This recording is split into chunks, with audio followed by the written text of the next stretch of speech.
Hello mga kabibig, welcome back sa ating bagong YouTube channel. Ito ang pinakamaingay ngayon YouTuber sa balat ng YouTube.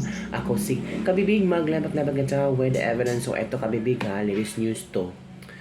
Meron namang bagong pinasabog na issue itong si Anjo Iliana. Ito daw yung mga rason kung bakit nagalit siya kay Tito Soto.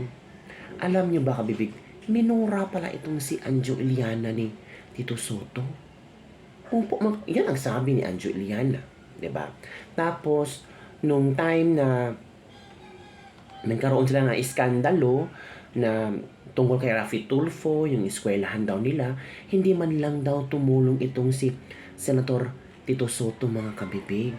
So parang dinamdam yun ni Anjo Iliana. Tapos dito mo talaga makikita kabibig ba kung ano ang pinoportray ni Tito Soto sa harap ng kamera, sa harap ng sambayan ng Pilipino, at sa harap ng mga taong kakilala siya. Yung iba, ginadjudge si Anjo Iliana, ay nako, bitter ka lang kasi wala ka ng trabaho. Iba naman po ang experience ni Anjo Iliana kasama si Tito Soto kasi ilang years sila nagsama, so mas kilala ni Anjo Iliana ang attitude ni Tito Soto. Kumpara sa atin na one day or dalawang araw lang natin, for example, makita o isang araw or few hours lang makita si Tito Soto, of course, kung ano yung maganda i-project ni Tito Soto, dapat maganda yun kasi butante tayo. Yun ang mga reaction ng mga netizen. Tapos, si Tita Christopher Fermin ay hindi na hindi na pinatulan si Anjo Iliana tungkol sa unboxing ba. So, ito kabibig ha, ang mga pasabog ni Anjo Iliana kabibig. Totoo kaya ito? Parang nagsilabasan na yata ang baho ni Tito Soto. Simula ng, nagpasabog si Anjo, marami na rin nagko-comment na pangit daw ang ugali ni Tito Soto. Ano bang talaga totoo? Watch this video. Siguro napapanahon na para malaman nyo na ang totoo. Kung bakit may samaan ng loob kay Tito Vicente Soto. Kasi alam nyo, nung pa-last term ako ng konsehal, kinausap niya ako kung pwede daw yung Castelo na konsehal ipalit sa akin. Pero ayaw ni Joy Belmonte, ni Vice Mayor Joy Belmonte, kasi mas gusto niya ako kaysa dun sa Castelo. Ang usapan kasi nila, pag naging konsehal si Castelo, aatras na, wala nang kalaban ng kanyang Vice Mayor na si Gian Soto. Pag pinasok yung Castelo sa lineup ni Joy. Kinausap ko si Joy. Sabi ko, no. Sabi ni Joy sa akin, no, Anjo, I want you. Ikaw ang gusto kong konsehal. Nung kinausap ko si Tito Sen, minura ako ni Tito Sen. Sabi sa akin, PI mo, ganyan-ganyan. Hindi na ako nakipagtalo kasi sabi ko nga, kasama ko sa Itbulaga. Sige. Ano na lang ako, tatrabaho na lang ako sa Itbulaga. Yung pangalawang kasalanan sa akin ni Tito Soto, na tinuring ko siyang kapatid, minsan nga tinuturing ko siyang ama, nung binakbakan ako ni Raffy Tulfo. Yung mga kasinungalingan ni Raffy Tulfo, nung ako po natulpo, yung kapatid ko naman yan tinulpo, hindi naman ako nandun lang ako Mas sikat lang kasi ako sa kapatid ko, kasi kaya ako ang diniin ni Raffy Tulfo. Din yung eskwelahan sa Lucena, na mali-mali ang bintang, mali-mali ang pinalabas, camera kami. Pero kung papanoorin mo mabuti, kinuwartahan lang kami ni Raffy Tulfo. Ang sama ng loob ko noon kasi hindi man lang ako tinulungan nitong Tito Soto. Anong klaseng kaibigan yun? Mabuti pa si Tony Tobera, tinanong ako, Anjo, ano yun? Sabi ko, wala yun sir, mga i-invento lang nila yun. Totoo naman ang sinasabi ko, anong sasabihin ko?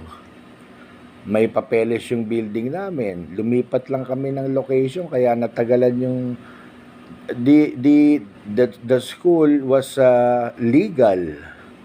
Na late lang yung pero pinalabas ni Tulfo, illegal. O sayang yung mga estudyante pinag-aaral namin ng libre. Ano nangyari? Nawalan na ng eskwela, nagsarado na.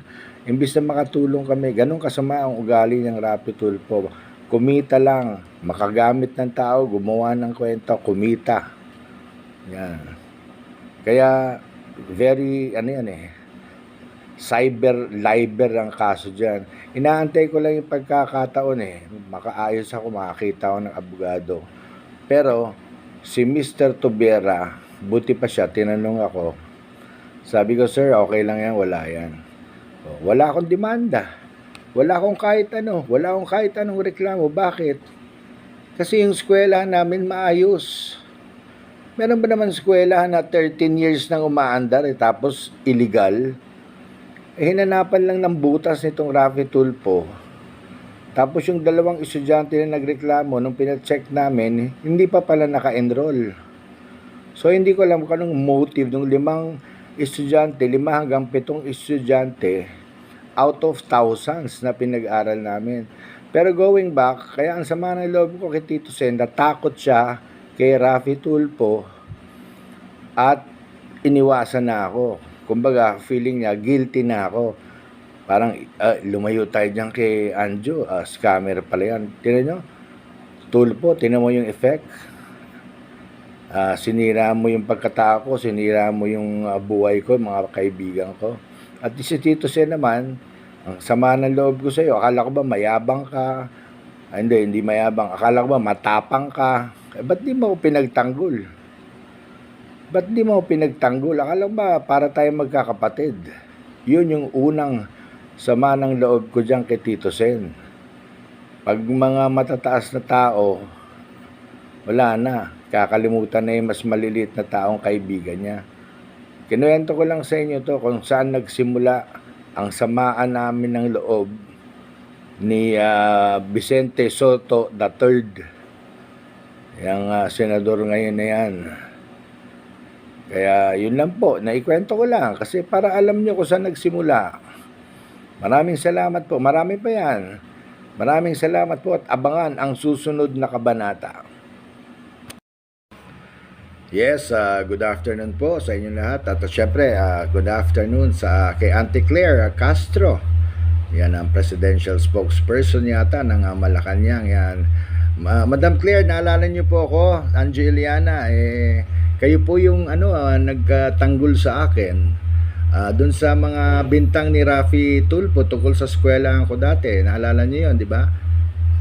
Hinimay-himay nyo at pinalabas nyo na itong si Rafi Tulfo ay talagang ginamit, sinira ang pangalan ko, sinira yung eskwelahan, marami kaming pinag-aaral na libre, walang tuition, at yan po, at si Rafi Tulfo na hinimay nyo at lumalabas. Bakit ginawa nila to? Nagpapaaral nga si Anjo ng libre, tapos ibabalik yung tuition, wala nga tuition, yun po, at maraming salamat.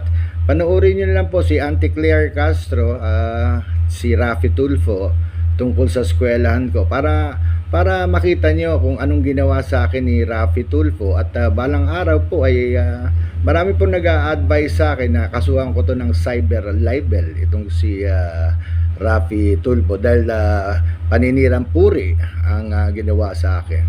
Pero Auntie Claire, punta tayo sa sinabi nyo na ako daw po ay, sabi niya, walang karapatan.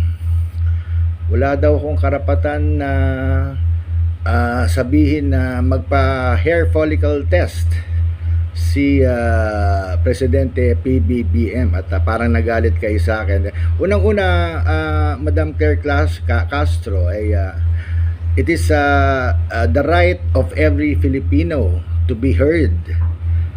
Diyan sa gobyerno, it is our right na pakinggan niyo po kami. Yung sa akin lang naman is a simple suggestion, Attorney Claire. Hindi po ako nakikipag-away kasi alam niyo, Attorney Claire Castro, manood po kayo ng mga lumalabas sa social media. Anong lumalabas? Lumalabas po na ang dami nagsasabi na yan, bangag-bangag daw po ang ating presidente. Bilang ordinary citizen, ako naman po yung nagsuggest lang na gawin nyo na yung hair follicle test para to disprove doon sa mga accusations kay Presidente. Pinagtatanggol ko nga si Presidente dito eh. Kahit BP Sara ako, pinagtatanggol ko si Presidente Marcos dito. Kasi po, nakakairita na sa tenga, nakakahiya na sa ibang bansa na meron silang notion or hinala na baka nagagamit ang Presidente natin. With that hair follicle test, that will disprove every accusation, every hinala na gumagamit ang atin na presidente. O ano naman po masama doon na Madam Claire Castro? Yung suggestion ko po ay tulong nga para sa gobyerno nyo. Kasi di ba sinabi nyo, magtulong-tulong tayo na iangat ang presidente. Yan po yung aking tulong. That is my suggestion. Yun po yung aking tulong sa inyo na kung pwede, pakinggan nyo ako bilang ordinaryong mamamayan na nakikiramdam sa mga nasa baba. Kasi once na na-prove nyo po na negative po si Presidente BBM, di maganda. Tatahimik na po, Attorney Claire, yung mga nagsasabing gumagamit daw ang ating Presidente. Pero hanggang hindi po nyo ginagawa yan, tuloy-tuloy lang yan. So yun lang po yung side ko, Madam Claire Castro, no? At yung sinasabi nyong wala akong credibilidad, that is your opinion. This is a free country. We are in a democratic country. Kung sabihin nyo kung pangit ako, kung gusto nyo sabihin na wala akong credibilidad, nasa inyo po yan. Wag lang yung magsasabi kayo, mag-iimbento ng hindi totoo at sinisiraan nyo yung pagkatao o puri ng isang tao, katulad ng ginawa ni yang si Senator Raffy Tulfo sa akin, na pinagbintangan akong scammer. Yan ang very yan. Yan ang dapat kasuhan ng cyber libel, paninirang puri. Pero yun nga, kung gusto yung panoorin, yung sinabi ni Attorney Claire na pinagtanggol niya ako noon laban dito kay Raffy Tulfo, hindi pa siya senador noon. Panoorin nyo, nandyan po sa FB yata yun, Attorney Claire. Kaya salamat, Attorney Claire, pinagtanggol mo ako dati. Si Attorney Labayan din, meron din yata yung video noon na hinimay-himay nila na mali yung ginawa sa akin ni Senator Raffy Tulfo. Pero again, Madam Auntie Claire, kaya naman po ako nagpaparamdam ngayon ay hindi pa ako nakikipag-away. Yung sinasabi nyo, kasi DDS ako. Inaamin ko, DDS pa ako. Pero hindi naman na ibig sabihin na DDS ako. Wala na akong pakialam sa gobyerno. Gusto ko nga kayong tulungan eh. Gusto ko matanggal na sa isip ng tao na nagda-drugs po ang presidente. Kaya nga, hair follicle test na kayo, ipakita nyo, yan, negative, para tumahimik na yung mga bashers nyo tungkol dyan. Kasi ang pangit po tingnan. Yun lang po, Attorney Claire. I hope you understand. I have nothing against you. Tawagin nyo kung gusto nyo. Wala akong credibility. Walang problema po sa akin yan. Kaya yun lang po. Maraming salamat. Magandang araw. And abangan ang susunod na kabanata.